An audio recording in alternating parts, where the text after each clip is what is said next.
Hello there. Today I'm taking a little wine from Portugal. This is from the Douro Valley. It's a table wine. This is Alves de Sousa's Val da Raposa Tinto Cao. It's the 2018 vintage of that. So the Alves de Sousa family have been making wine in the Douro Valley in Portugal, making wine, growing grapes for 5 generations now. And what they did typically was they would either sell fruit or make port wine and sell that to other houses. Principal amongst those were Ferreira and Borges. In 1987, Domingos Alves de Sousa took over his family estates. Domingos looked at the situation and decided to take the company in a slightly different direction. His background had actually been civil engineering originally, but he trained in winemaking in both in Bordeaux and in Portugal. But he opted to switch their focus more to making table wines. They continued making ports, but making table wines, they could make and market those under their own name. And they first did that in 1991. In 1992, they bought an 18-hectare estate, Quinta Val da Raposa, meaning Fox Valley.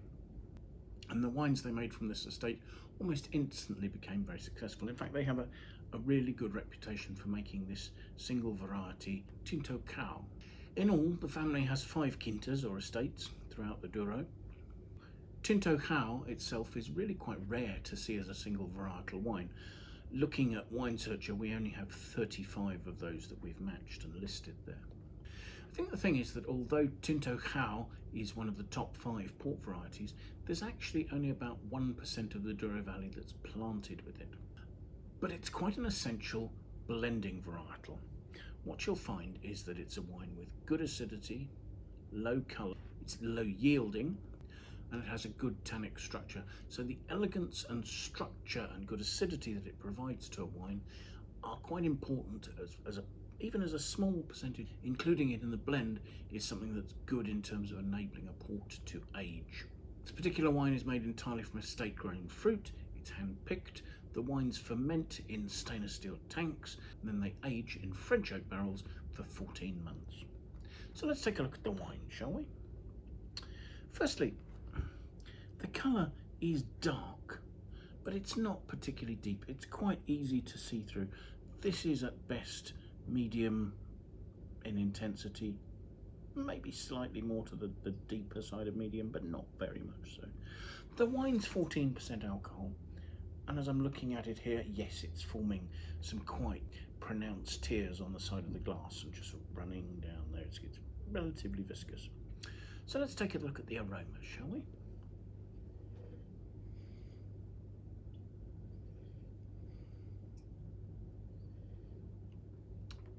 I find the aromas are quite enchanting, actually. There's a perfume nature to them, and yet at the same time there's quite a savoury note. So you've got really elegant, high-toned red fruit notes, sort of raspberry, red cherry, but over the top of this there are, if one was being uncharitable, you might say sort of leathery notes, but there are notes of tobacco leaf, there are dusty notes. There's certainly something savoury and very particular, but also these really high-toned and elegant aromas. So let's taste.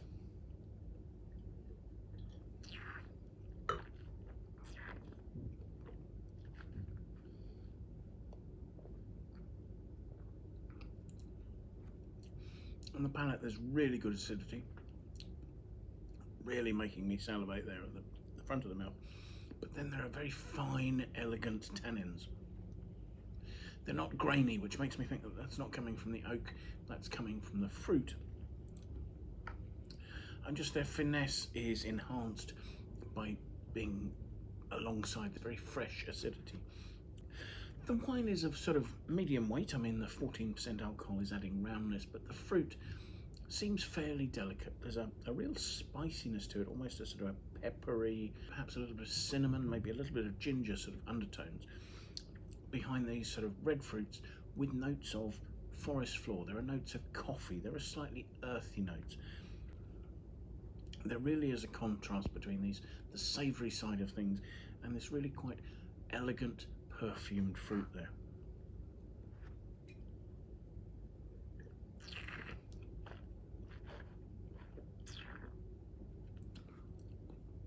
The acidity gives the wine nice length, and there's this fresh, juicy, perfumed red fruit keeps coming through. But then there is a drying, slightly astringent note to the tannins on the finish that give us a delicate bitter licorice note. It's a very complex wine, and its structure and its freshness make you think that that would pair with a vast array of foods really well. You know, things with fatty dishes, rich spicy flavours, all of which that would sit alongside really nicely. So thank you very much for watching. I hope you found this video of interest. If you've enjoyed it, please press the like button. If you have friends you think might be interested in seeing it, do please feel free to share it with them. Do consider signing up and following us on YouTube. We'd love to have your support. Do also leave any comments you have, any feedback on the tastings we're doing, the wines we're tasting, or anything else related to that in the comments box below. We'd love to hear what you think about it. Most importantly, however, I do hope you'll put aside some time in the near future to come and watch another tasting with us. Hopefully see you then. Bye for now.